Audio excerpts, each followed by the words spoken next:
Am I the a-hole for wanting my fiancé to have dandelion in her wedding bouquet? I need to know if I'm in the wrong here. I, 29 male, am getting married to my fiancé, 31 female. As a kid, it was always a running joke between my mom and I that if she got married, she would have dandelions at the wedding. They would be in her bouquet, the decorations everywhere.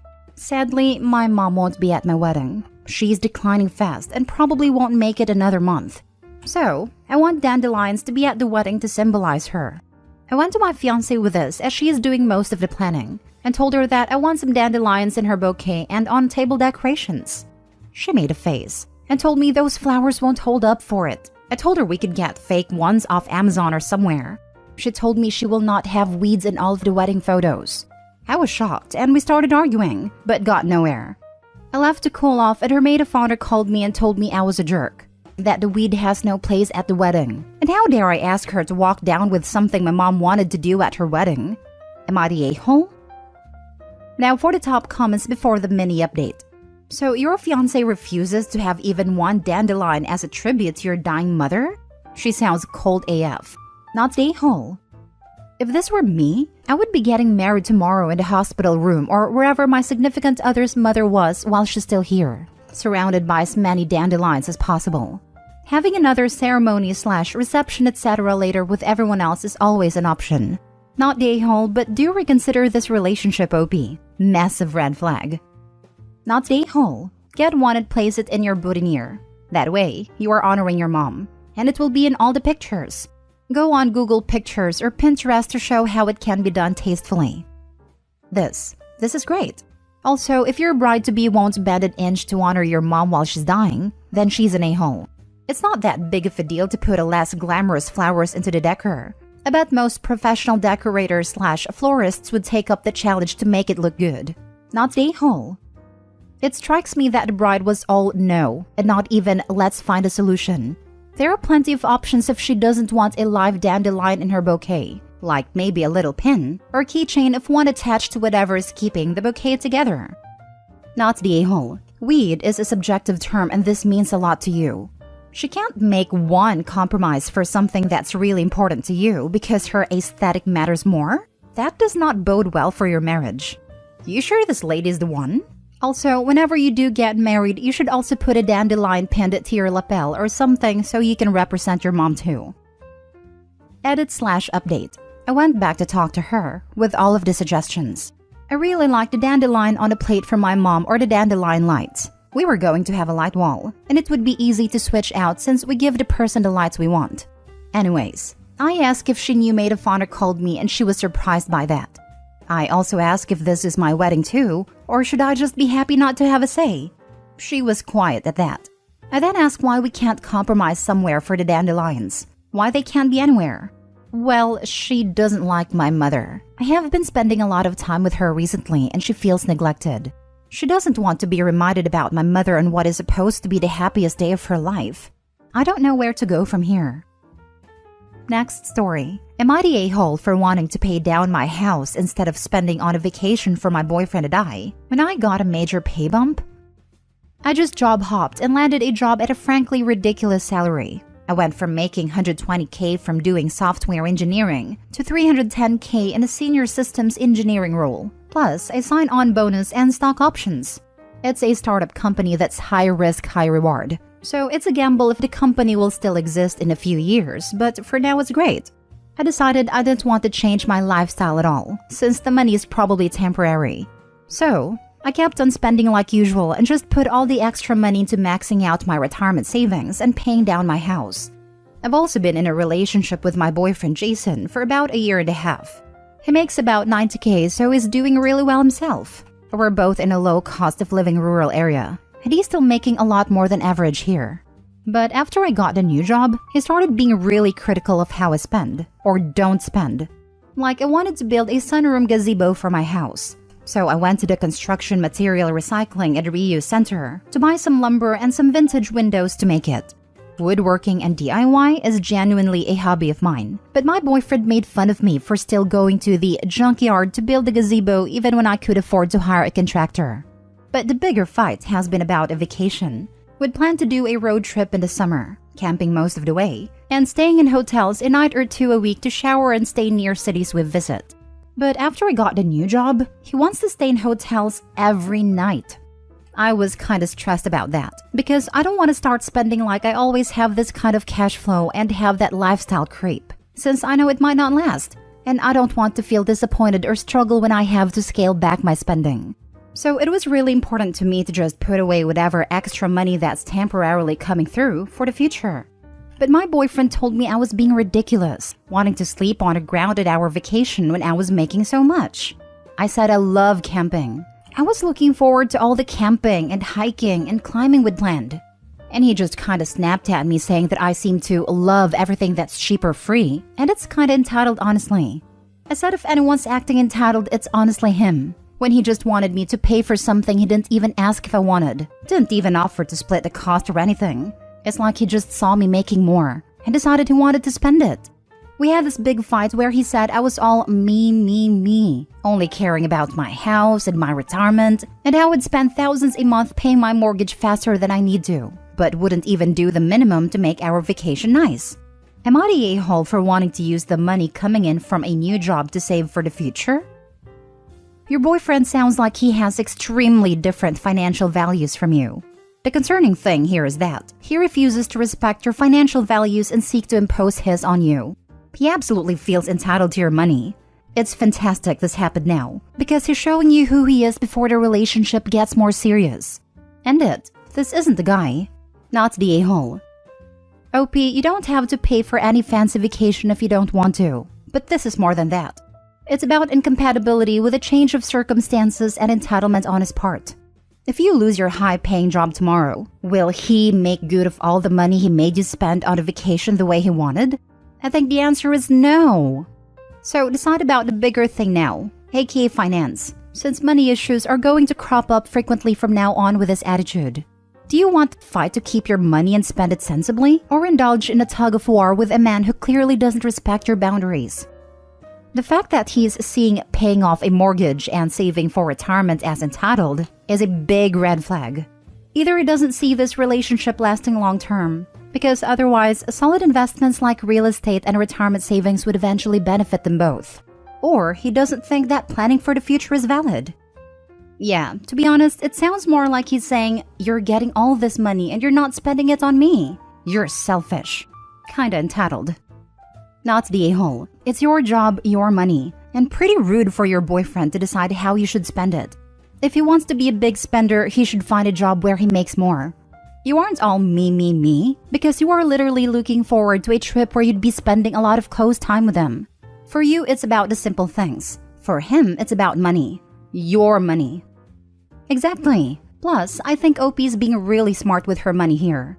With the way things are in this current economy, I think being careful about where you spend your money is a necessity. Paying off the debt as soon as you can is what everyone should try to do. So not the a-hole. And if OP wants a future with her boyfriend, then she should have an open and serious discussion about financial priorities, so that both of you are on the same page about your spending habits and expectations towards each other. Next story. Am I the a-hole for calling my girlfriend disgusting and telling her she should be ashamed when she was crying? I'm a 40-year-old man and my girlfriend of a year is 38. She has a daughter from a previous partner who is 14 and a freshman in high school. I went over there yesterday to find my girlfriend crying. I tried to figure out what was going on and where I can help when she told me she was crying about her daughter and how she is doing in school. I love her daughter. She's the sweetest girl ever. And I wish my daughters were as well behaved as her. If I have to describe her daughter, she has a nice friend group, does not have troubles with bullies, and generally seems very happy. I bet you're wondering why her mother would be crying if this was the case. My girlfriend was crying because her daughter is not the popular athlete, cheerleader, homecoming queen that she was in school. Her daughter marches to the beat of her own drum, which I think is the best anyone can hope for.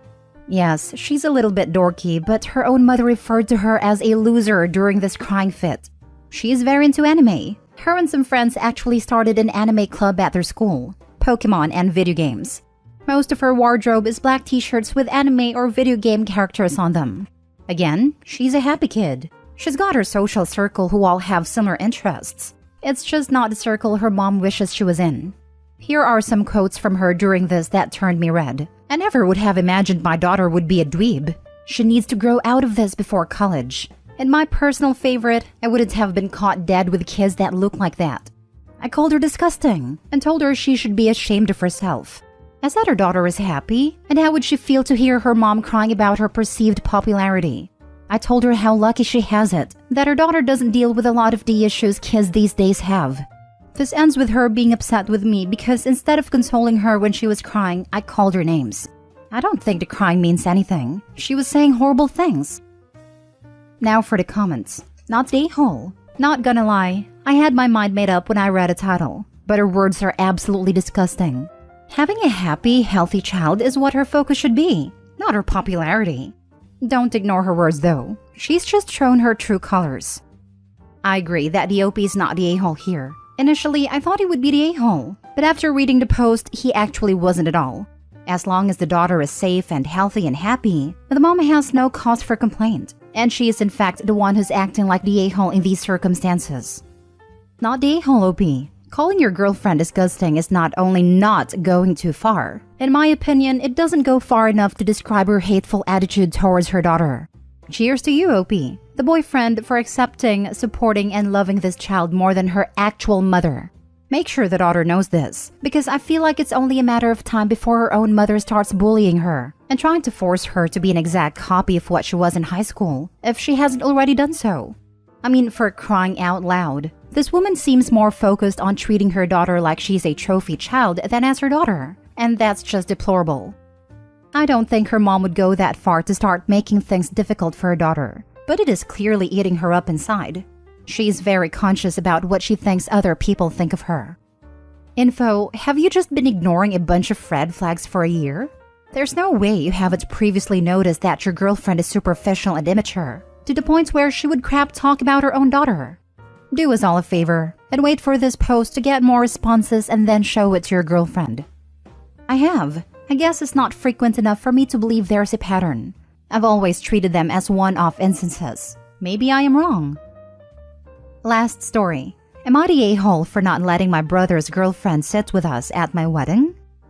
So I just got married and I've been planning this wedding for almost 2 years, and I wanted it to be perfect. My brother was best man, my sisters were bridesmaids, and my brother had been with his girlfriend for a while. She still hasn't warmed up to me, and frankly, it seems like she doesn't like me, but I invited her as a guest anyway. After the ceremony, I specifically wanted the bridesmaids, maid of honor, best man, and groomsmen to be seated with my husband and I, at least until the photographers were done catching candid shots. My brother went to pull up a chair for his girlfriend and I asked him not to. We needed to keep the colors matching and numbers, even for the photos. His girlfriend looked offended, so I told her it'd only take a few minutes and then she could join us. But right now, she just needed to stay out of the shots. My brother talked to her a little before she walked to the back tables, which she didn't have to do. She could have sat closer. My brother looked irritated, which made me slightly irritated because I didn't want him looking unhappy in the pictures. So I said he could at least pretend to look happy. I don't know why that sent him, but it did. He went off about her being shy and already feeling unwelcome in the family, and I'm not making it easy for her. I told him it didn't seem like she was happy to be here anyway. She doesn't seem like she wants to be part of this family at all. And frankly, I didn't want her unhappy expression to be permanently displayed in pictures of what's supposed to be a happy occasion. Then he storms off and sits with her. I was pissed. This was supposed to be my day. It wasn't about her. Made us sitting at the table and even in the pictures anyway, but they still turned out okay. My brother isn't talking to me, even though I apologized and offered to apologize to his girlfriend. Some things I said out of anger, but also feel like I should have been granted some respect. And they should know how important it was to me, since they know I'd been planning this day for so long. The rest of our family and friends at the table just tell me it was awkward and don't want to pick sides. So am I the a-hole? Edit. All partners were aware and perfectly fine with waiting for pictures to be done. After the more formal candid shots were done, everyone was free to go where they wanted. Actual candid shots were going to be taken when everybody let loose and started having fun, and everyone was able to get pictures taken with friends, partners, and family. The staged candid shots were specifically to be framed and put up in our house, so I preferred only the people involved in the wedding to be in those. Everything else would be put in an album, and also shared with friends and family who might want to print theirs out. My brother and his girlfriend are still in many of the pictures. For the record, I don't think she was actively trying to get in the shot or mess anything up. My brother and his girlfriend have been together around a year. And for anyone confused by the staged candid photos, I understand it sounds pretentious, but it's not easy taking actual candid shots of 10 people without at least one person looking like they're in the middle of a sneeze or something. I thought it was common etiquette that only the wedding party sit at a head table. I don't recall being at a wedding where that was not the case. Not the whole. We had 2 head tables because we wanted our wedding party dates with our partners. It also helped when one of the bridesmaids was engaged to a groomsman. But I have been to more than plenty of weddings where my wife was in the bridal party and had to sit with other people. Once the dancing starts, everyone moves around. But I will say with digital pictures, the photographer usually takes way more pictures than you could possibly fill an album with. So there really was no harm in having her in a picture at the head table, when you can take another with her not in it. We had way more photos that we didn't use, and if the photographer actually printed them out, we gave them to the guest, not the a-hole. Not the a-hole. No one wants a random ex-girlfriend of their sibling in the wedding photo on their wall. Yep, no one wants to say this, but at a time the sibling/friend will beg to have their partner in the photo, and then a year later will beg to have the photo taken down or edited to remove the ex they now hate. She only wanted a girlfriend not to be in a few photos of the wedding party, who were all wearing matching outfits.